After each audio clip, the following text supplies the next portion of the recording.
Assalamualaikum warahmatullahi wabarakatuh. Alhamdulillahirrahmanirrahim. Bertemu kembali pada mata kuliah pengembangan perangkat pembelajaran.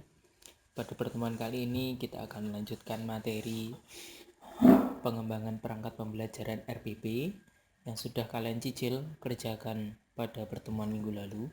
Kalau minggu lalu kalian sudah mengembangkan IPK, tujuan maupun model, metode ataupun strategi pembelajaran yang akan kalian gunakan pada RPP, hari ini kita akan mencoba untuk membuat RPP secara lengkap gitu ya. Jadi minggu ini tugas kalian adalah membuat RPP secara lengkap, tetapi nggak usah ada lampirannya gitu ya. Lampiran-lampirannya nanti kita bahas untuk pertemuan yang terakhir yang berhubungan dengan RPP gitu ya.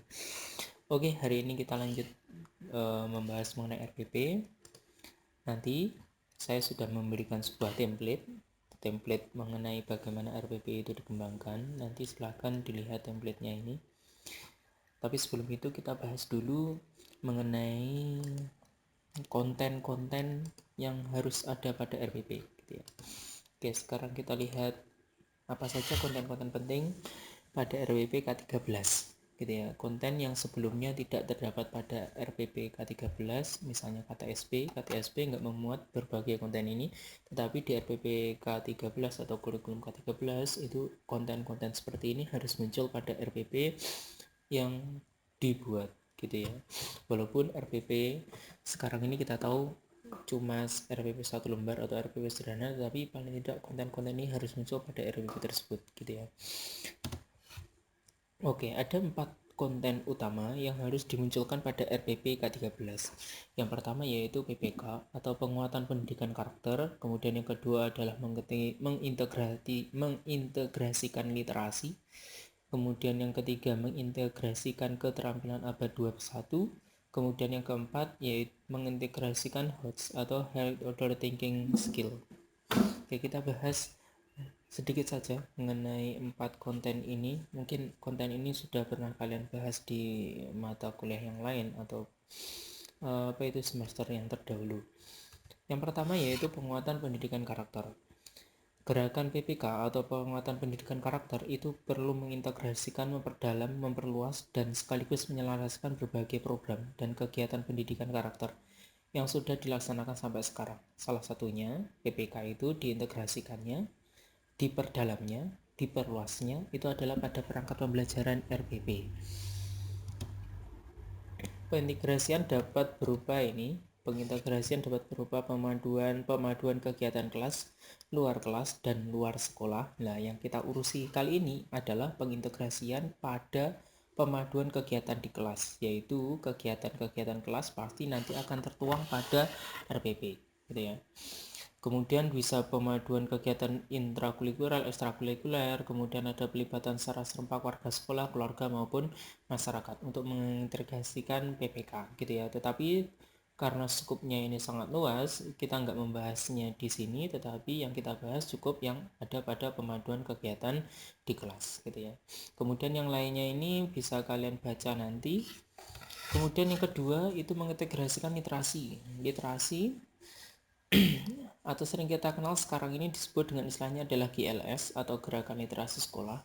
Itu adalah kemampuan mengakses, memahami, menggunakan sesuatu secara cerdas melalui berbagai aktivitas antara lain membaca, melihat, menyimak, menulis, dan atau berbicara. Itu adalah gerakan literasi yang akan dimunculkan, yang harus dimunculkan, yaitu ada budaya membaca dalam RPP, melihat dalam RPP, menyimak, menulis, ataupun berbicara. Itu merupakan salah satu indikator literasi sudah muncul pada sebuah kegiatan di kelas gitu ya. GLS merupakan suatu upaya yang dilakukan secara menyeluruh untuk menjadikan sekolah sebagai organisasi pembelajar yang warganya literat sepanjang hayat melalui pelibatan publik gitu ya. Jadi GLS itu merupakan suatu upaya yang dilakukan secara menyeluruh. Jadi contohnya kalau kita lihat di sekolah-sekolah sekarang ini, misalnya sekolah-sekolah mewajibkan sebelum masuk disuruh membaca, entah itu membaca dongeng kah, membaca cerita kah, pokoknya bukan membaca status ya atau membaca Instagram, itu termasuk salah satu upaya untuk meningkatkan gerakan literasi sekolah. Nah, dan nantinya salah satunya harus kita integrasikan juga ke dalam RPP, yaitu budaya membaca. Itu adalah budaya-budaya ataupun keterampilan-keterampilan atau kemampuan yang ingin dimunculkan pada literasi gitu ya. Seringkali kita melihatnya literasi di sekolah seperti itu. Tetapi itu literasi yang sering kita lihat seperti itu disebut dengan istilahnya literasi pada skup yang relatif sempit, yaitu literasi baca tulis gitu ya. Tetapi nantinya di RPP kalian itu nanti juga harus menjabarkan literasi yang lainnya. Kalau kita lihat literasinya ada literasi dasar, literasi perpustakaan, literasi media, literasi teknologi, literasi visual, tetapi nanti kita fokuskan pada literasi dasar ya pada RPP-nya. Nah, literasi dasar yang di sini nanti yang kita fokuskan itu hanya ada pada dua literasi, yaitu ada literasi baca tulis maupun literasi sains. Kemudian ada keterampilan level 21 juga yang harus kita integrasikan pada RPP. Keterampilan level 21 itu diistilahkan dengan istilahnya 4C: Communication, Collaboration, Critical Thinking, and Creativity. Itu merupakan suatu keterampilan yang harus kita integrasikan juga pada RPP kita. Dan nanti bagaimana itu diintegrasikan nanti bisa kita lihat pada RPP atau kita contohkan nanti pada RPP yang kita buat gitu ya. Jadi keterampilan level 21 itu merupakan salah satu tujuan utama dari K13. Jadi bukan sekedar transfer ilmu atau transfer materi, tetapi juga membutuhkan 4C. Karena 4C itu memang seperti judulnya itu keterampilan abad 21 dan memang sangat diperlukan pada abad 21. Misalnya adalah komunikasi, kolaborasi, critical thinking maupun kreatif. Kemudian mengintegrasikan HOTS atau high order thinking gitu ya. Mengintegrasikan HOTS atau high order thinking itu misalnya dia bisa berpikir kritis, logis, reflektif, metakognitif. Kalau kita lihat level HOTS itu adalah level dari C3 sampai C6. Contohnya kemampuan-kemampuan memprediksi, mendesain, dan memperkirakan ataupun kemampuan menganalisis itu juga termasuk dalam kemampuan HOTS. Ya, oke. Itu tadi mengenai apa saja yang harus kalian integrasikan pada RPP. Ada 4 hal utama yang harus diintegrasikan di RPP. Selanjutnya langsung kita membahas mengenai bagaimana RPP yang kalian kembangkan. Pada template ini nanti saya akan menjelaskan mengenai apa saja atau bagaimana bentuk RPP yang kita buat gitu ya. Mungkin pada RPP ini sedikit memiliki perbedaan isi atau perbedaan penulisan, tata cara penulisan dengan RPP yang sudah kalian buat sebelumnya. Tetapi kita sepakati saja untuk materi ini atau untuk pembuatan RPP kita menggunakan template yang sama, yaitu template yang saya jelaskan ini. Oke, yang pertama pada RPP yang harus ada itu adalah identitas. Kalian nanti silahkan ditulis sekolah, mata pelajaran sampai alokasi waktu. Kemudian jangan lupa juga menuliskan submateri pokok. Jadi kalau misalnya materinya pengukuran, submaterinya apa saja itu kalian tuliskan menyamping gitu ya. Oke, selanjutnya setelah identitas kita melihat kompetensi inti, KI nanti kalian juga bisa isi atau harus diisi seperti itu. Kemudian KD dan IPK itu seperti template yang sebelumnya atau tugas kalian sebelumnya, tinggal kalian copy paste juga di sini. Terus petunjuknya nanti bisa kalian baca ya ini ya petunjuknya. Kemudian tujuan pembelajarannya juga sama seperti yang sudah kalian kerjakan minggu lalu. Kemudian di tujuan pembelajarannya nanti silahkan kalian bedakan mana tujuan pembelajaran pada pertemuan pertama, mana tujuan pembelajaran pada pertemuan kedua maupun pertemuan ketiga dan seterusnya apabila lebih dari 2 kali pertemuan. Selain itu, pada akhir kegiatan atau pada akhir tujuan pembelajaran, silakan kalian tuliskan karakter yang ingin dimunculkan sesuai dengan silabus yang kemarin. Jadi misalnya kejujuran, kedisiplinan ataupun yang lainnya, silakan kalian tuliskan pada akhir penulisan dari tujuan pembelajaran. Petunjuknya nanti juga bisa kalian baca ini. Terus materi pembelajarannya silakan kalian tulis temanya apa atau subtemanya apa. Kalau kita langsung ke materi ya langsung dituliskan materinya itu apa gitu ya. Kalau tema sama subtema itu mungkin terlalu umum, langsung saja dituliskan materinya, kemudian kalian tuliskan butir-butir materinya. Jadi pada materi pembelajaran ini tidak usah kalian terlalu merinci apa saja materi pembelajarannya, ataupun kalian menuliskan terlalu banyak materi pembelajarannya, itu tidak, tetapi kalian rinci beberapa konsep-konsep penting sesuai dengan subbab yang sudah kalian tuliskan atau sub materi yang sudah kalian tuliskan gitu ya. Jadi bukan berupa uraian yang panjang, tetapi kalian tuliskan saja deskripsi ataupun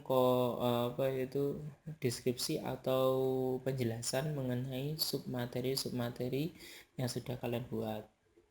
Kemudian untuk metode pembelajarannya nanti silakan ditulis seperti ini petunjuknya, nanti silakan dibaca sendiri. Kemudian penulisannya nanti untuk metode pembelajaran ditulisi pertemuan pertama itu menggunakan model apa atau metode apa, pertemuan pertamanya nanti seperti apa, pertemuan keduanya nanti seperti apa, pertemuan ketiganya nanti seperti apa ya, ataupun pertemuan-pertemuan yang selanjutnya.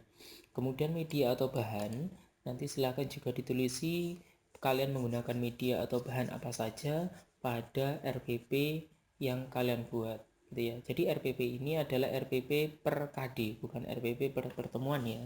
Jadi satu KD itu nanti dibagi menjadi beberapa pertemuan, lah kalian buat dalam bentuk satu buah RPP per KD.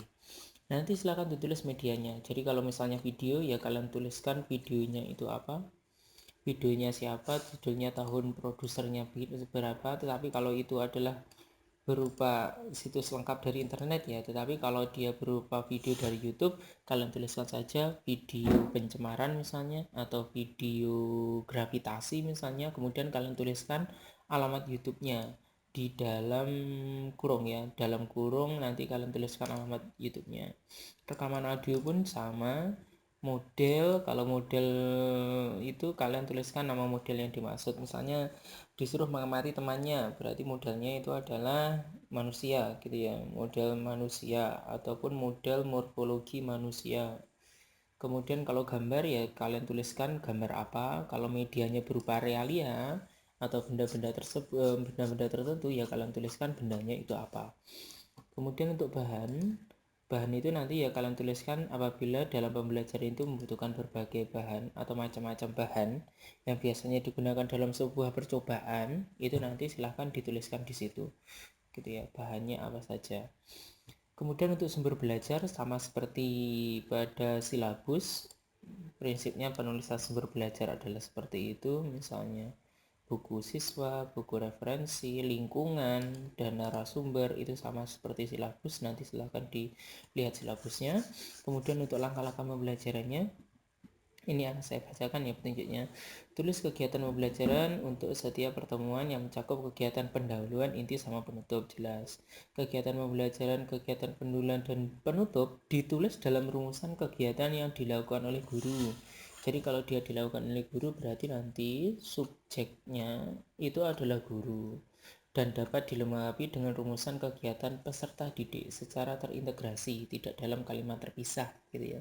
Jadi guru dan peserta didik misalnya seperti itu, terintegrasi dalam satu kalimat, tetapi subjek utamanya kegiatan pendahuluan sama penutup itu adalah guru.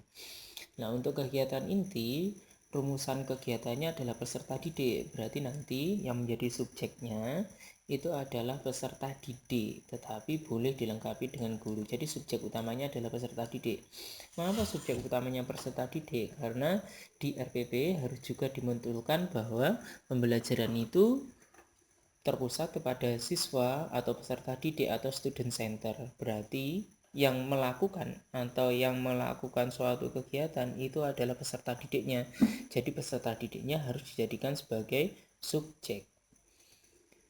Kemudian untuk langkah-langkah aktivitas kegiatan inti menyesuaikan dengan sintak ya, dengan sintak, model, metode ataupun strategi pembelajarannya. Kemudian tulis jumlah PJP, jam pelajaran pada setiap pertemuan, dan alokasi untuk kegiatan inti, pendahuluan, sama penutup. Oke, sekarang kita lihat pada kegiatan pendahuluan dulu.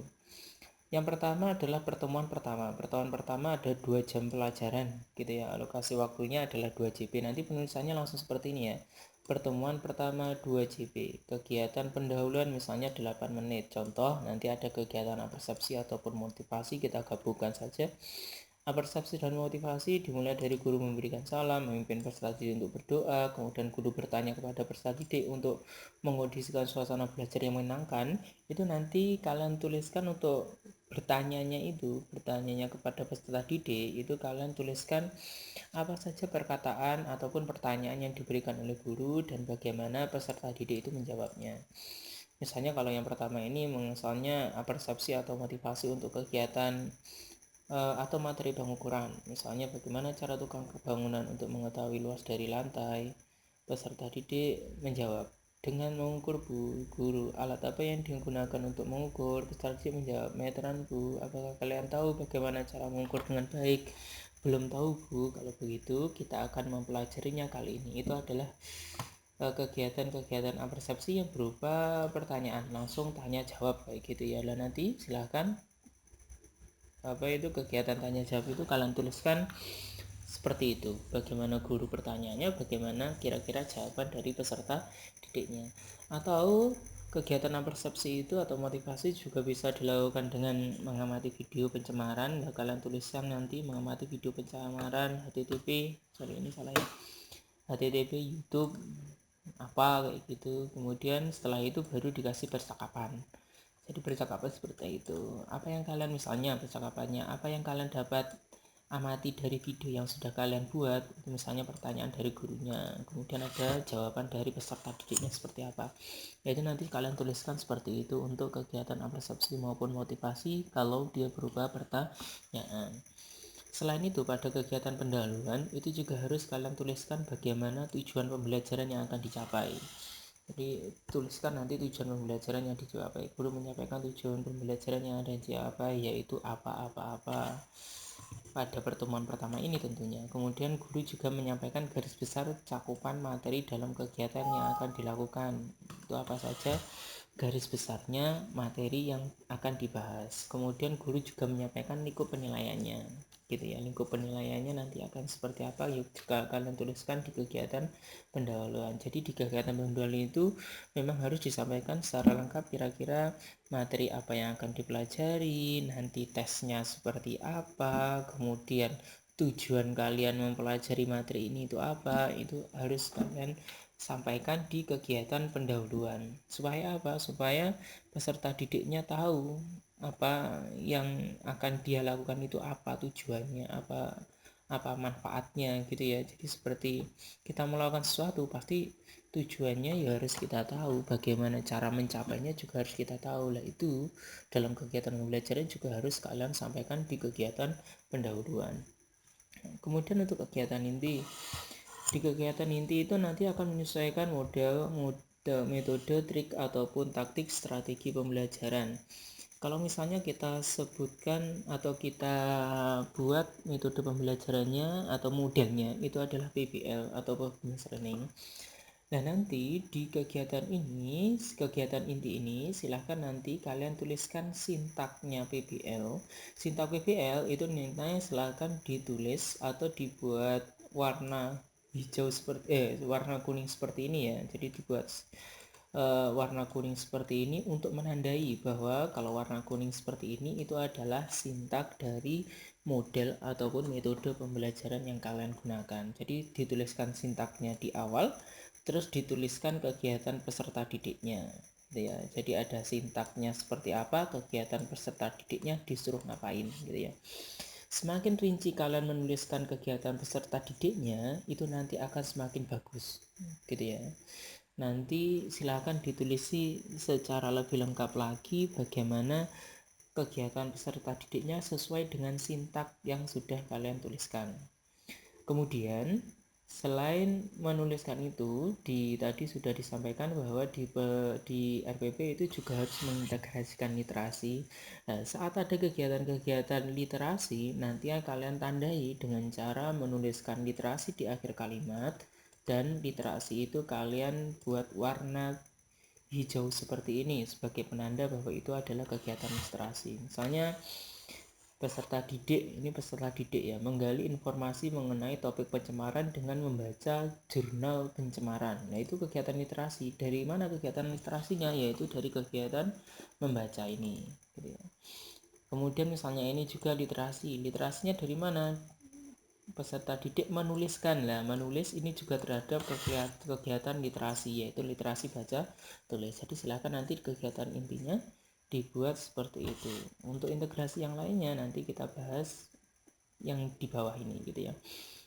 Kemudian ini, untuk suatu sintak kegiatan pembelajaran yang tidak dapat dilakukan sekaligus pada satu pertemuan, maka sintak selanjutnya atau langkah selanjutnya bisa kita pisah pada pertemuan yang selanjutnya, gitu ya. Misalnya kalau PBL ini sintak pertama sama kedua sudah dilakukan pada kegiatan pertemuan pertama, sintak ketiga dan keempat dan seterusnya bisa dilakukan di pertemuan yang selanjutnya, gitu ya. Kemudian langsung kegiatan penutup, misalnya 12 menit. Di kegiatan penutup itu guru harus membuat kesimpulan bersamaan dengan peserta didiknya.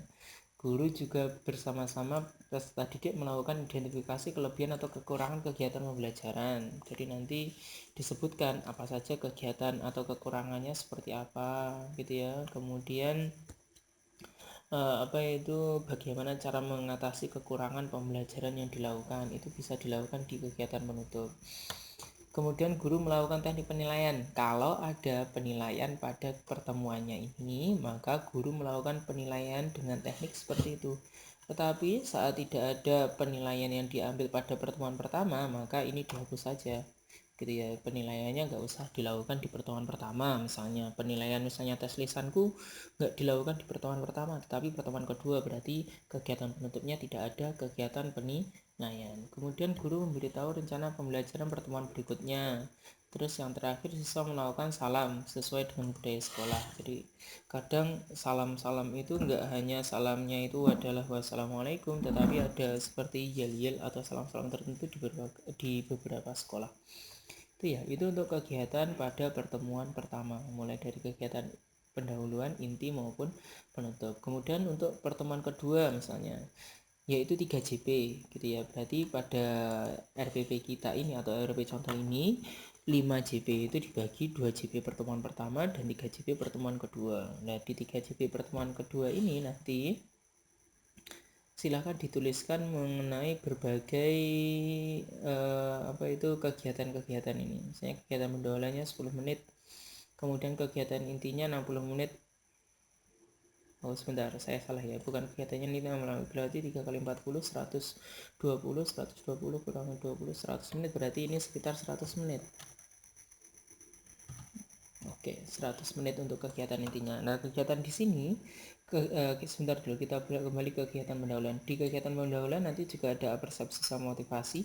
Tetapi karena kegiatan pendahuluan ini adalah kegiatan pendahuluan untuk pertemuan yang selanjutnya atau melanjutkan pertemuan yang sebelumnya, kegiatan persepsinya tidak terlalu mendalam, itu tidak apa-apa, gitu ya. Cukup kalian nanti menyampaikan berbagai tujuan pembelajarannya kali ini, kemudian kalian menyampaikan mengenai tujuan pembelajaran, materi apa saja yang disampaikan pada pertemuan kali ini, gitu ya. Karena kegiatan pendahuluan ini hanya meneruskan dari kegiatan yang sebelumnya, jadi tidak terlalu muncul kegiatan persepsi sama motivasinya. Kemudian untuk kegiatan intinya pada pertemuan kedua yaitu melanjutkan sintak PBL dari pertemuan pertama, yaitu pertemuan sintak yang ketiga, yaitu membimbing penyelidikan individu maupun kelompok. Misalnya tulis kegiatan peserta didiknya apa. Misalnya ini, peserta didik menuliskan hasil pengamatan pencemaran lingkungan rumah tangga dengan jujur. Nah, di sini sesuai dengan petunjuk konten RPP tadi, itu harus ada penguatan pendidikan karakter atau PPK. Apa PPK-nya? Jujur. Berarti dengan ada kata-kata jujur di sini, berarti kita sudah mengintegrasikan PPK-nya. Dan nanti kalian tuliskan, tandai dengan menuliskan PPK dengan bentuk seperti ini, gitu ya, bahwa di RPP-nya sudah mengintegrasikan PPK. Kemudian ini mengembangkan dan menyajikan hasil karya itu adalah langkah yang selanjutnya dari sintak PBL-nya. Tulis nanti ya. Kemudian untuk kegiatan literasi misalnya membuat sebuah percobaan sederhana pemurnian air itu juga termasuk literasi. Nah, kalau yang pertemuan pertama tadi adalah literasi baca tulis, kalau pertemuan kedua ini adalah literasi sains misalnya, yaitu membuat percobaan. Itu termasuk salah satu bentuk dari literasi sains. Jadi literasi sains itu sangat berhubungan dengan metode ilmiah ya. Jadi mulai dari mengamati, kemudian membuat pertanyaan atau menanya, mengidentifikasi, melakukan percobaan, menganalisis, mengkomunikasikan, itu juga termasuk literasi sains. Jadi nanti silakan kalian pilih mana yang tergolong literasi baca tulis, mana yang tergolong literasi sains. Apakah semuanya harus muncul pada satu RPP? Iya. Jadi di RPP itu atau di RPP yang kalian gunakan itu harus muncul konten-konten RPP yang sudah dicanangkan oleh Kemendikbud tersebut. 4 konten RPP itu harus muncul gitu ya. Kemudian ada kegiatan selanjutnya di sintak mengembangkan dan menyajikan hasil karya, yaitu peserta didik mempresentasikan hasil pengamatan dan pengembangan solusi pencemaran. Nah, di sini ada kata-kata mempresentasikan. Nah, mempresentasikan itu adalah salah satu bentuk komunikasi. Nah, kalau komunikasi atau communication itu merupakan salah satu dari 4C, keterampilan abad 21. Berarti nanti kalian juga tandai kalau ada 4C-nya, salah satunya adalah komunikasi, kalian tandai dengan memberi warna ungu seperti ini gitu ya. Jadi 4C yang sudah dibahas tadi ada kolaborasi, komunikasi, critical thinking, kreatif. Kalau ada di RPP kalian dan memang harus ada, itu kalian nanti tandai dengan memberikan warna ungu. Kemudian ada kegiatan yang selanjutnya di PBL, yaitu menganalisis dan mengevaluasi proses pemecahan masalah. Nah, di sini ada kata-kata menganalisis. Nah, ada peserta didik menganalisis solusi pencemaran masalah. Menganalisis itu merupakan salah satu bentuk dari HOTS atau High Order Thinking Skill. Dan nanti kalian tandai juga yang ada HOTS-nya seperti ini atau High Order Thinking mulai dari C3 sampai C6. Nanti silakan ditandai pada RPP kalian gitu ya. Jadi integrasi dari konten-konten RPP tersebut nanti akan kita tandai dengan tanda-tanda itu tadi, yaitu literasi, terus ada WPK, terus ada 4C, terus ada HOTS. Dan untuk sintak, metode, modal ataupun strateginya kalian buat sebuah bentukannya seperti ini atau kalian tuliskannya seperti ini, nanti ditulis warna hijau seperti itu gitu ya. Itu untuk kegiatannya. Untuk kegiatan penutupnya nanti seperti ini, nanti bisa kalian baca ya. Di sini sudah ada teknik penilaiannya dan lain-lainnya kalau sudah ada teknik penilaian. Kemudian untuk pertemuan ketiga misalnya ada 2 JP. Nah, pertemuan ketiga nanti langsung saja pendekatan atau metodenya adalah saintifik ya. Langsung ditanya dengan menggunakan saintifik ya, mengamati, menanya, mengumpulkan informasi, mencoba menalar sama mengkomunikasikan gitu ya.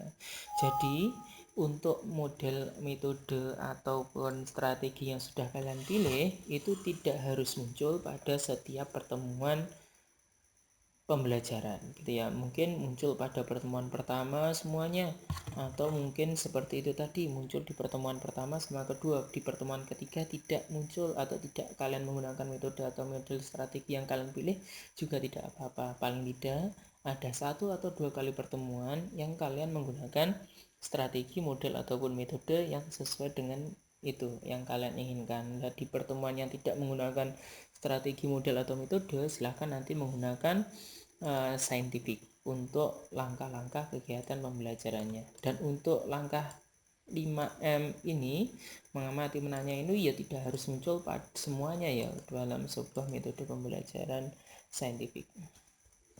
Itu ya, itu untuk pertemuan ketiga. Untuk penutupnya sama, saat sudah melakukan teknik penilaian, nanti silahkan dilakukan teknik penilaiannya seperti apa. Oke, itu ya, itu saya rasa untuk kegiatan pembelajaran atau langkah-langkah pembelajaran. Silahkan kalau ada yang ditanyakan, karena ini adalah intinya yang mungkin akan sulit sekali kalian kembangkan pada sebuah RWP. Jadi langkah yang pertamanya adalah itu, tantangan utama pada pertemuan kali ini adalah mengembangkan sebuah langkah-langkah pembelajarannya yang sudah mengintegrasikan konten yang dibutuhkan pada RWP K13. Untuk teknik penilaiannya nanti silahkan, kalau teknik penilaian ini kita hanya menuliskan saja. Untuk lampiran-lampirannya nanti akan kita buat di pertemuan yang selanjutnya. Misalnya ini kita buat teknik penilaian. Teknik penilaiannya ada 4 teknik penilaian. Ada teknik penilaian untuk sikap spiritual. Sikap spiritual nanti bisa menggunakan observasi, penilaian diri maupun penilaian antar teman. Nah, di sini nanti cukup kalian tuliskan saja. Untuk penjelasannya nanti kita akan melakukan pemaparan materi teknik penilaiannya di pertemuan yang selanjutnya. Jadi di tugas ini cukup kalian tuliskan seperti ini gitu ya. Jadi pada teknik penilaiannya nanti kalian tuliskan seperti ini. Pada misalnya sikap sosialnya ya kalian tuliskan seperti ini saja. Untuk pengetahuannya juga, nah ini pengetahuannya sudah merujuk ke silabus kalian. Jadi silabusnya kalau ada lisan ya lisan, kalau ada penugasan ya boleh, kalau ada tes tulis juga boleh untuk teknik pengetahuan atau penilaian pengetahuan. Untuk penilaian keterampilannya sama juga, merujuk pada silabus kalian, apakah menggunakan praktik, produk, proyek, atau portofolio. Praktik ini dengan unjuk kerja, tekniknya adalah praktik atau unjuk kerja ya ini. Unjuk kerja, praktek atau unjuk kerja dengan menggunakan lembar observasi tentunya. Nanti lampirannya adalah lampiran 10. Waktu pelaksanaannya seperti ini, keterangannya seperti ini. Cukup kalian tuliskan saja untuk menjadi sesuatu yang lengkap pada RPW kalian. Untuk lampirannya kita bahas untuk pertemuan selanjutnya. Kemudian untuk C itu adalah pembelajaran remedial. Kalau pembelajaran remedial nanti kira-kira apa yang akan kalian lakukan saat ada beberapa orang peserta didik yang tidak bisa mencapai tuntas KKM, nanti apa yang kalian lakukan? Apakah disuruh pembelajaran ulang, bimbingan perorangan, pemanfaatan tutor sebaya? Untuk pembelajaran pengayaan nanti apa saja yang harus atau yang akan kalian lakukan nanti juga kalian tuliskan di sini. Ini ada panduannya ataupun ada contohnya seperti itu. Gitu ya. Kemudian yang terakhir itu adalah tapak asmo atau tanda tangan. Tanda tangannya nanti silahkan ditulis namanya saja, NIP-nya saja, namanya guru IPA-nya nanti kalian tulis ya, nama mahasiswa kalian itu seperti apa, biar agak apa ya, yang kalau memang benar-benar buatan kalian gitu ya, rotok resmi istilahnya, NIM, kalau tulis NIM-nya gitu ya. Oke, paling tidak itu materi yang bisa saya jelaskan pada pertemuan kali ini. Mungkin videonya agak terlalu panjang. Terima kasih telah menonton sampai akhir. Semoga diberi pemahaman. Ada kurang lebihnya nanti kita diskusikan di grup WA. Ada kurang lebihnya mohon maaf. Assalamualaikum warahmatullahi wabarakatuh.